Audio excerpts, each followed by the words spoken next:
Hi guys, today we'll talk about how can you select measurement system on your iPhone.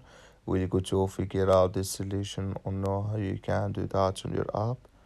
So you just follow these ways, then it's going to work with you. Or you have to do inverse. You just click on settings here.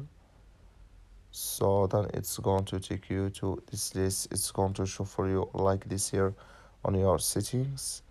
Then you go down. You just keep going down here. Then you click here on general here, just click on it. You come to next step here, it's going to show for you like this here. So then all you have to do, you just go down here, you click here on language into region. So then you click here on measurement system here, and here can you select it if you want to add metric or for USA or UK. So that's all you have to do. I wish you a great thank you for watching. Don't forget to support us by like and subscribe.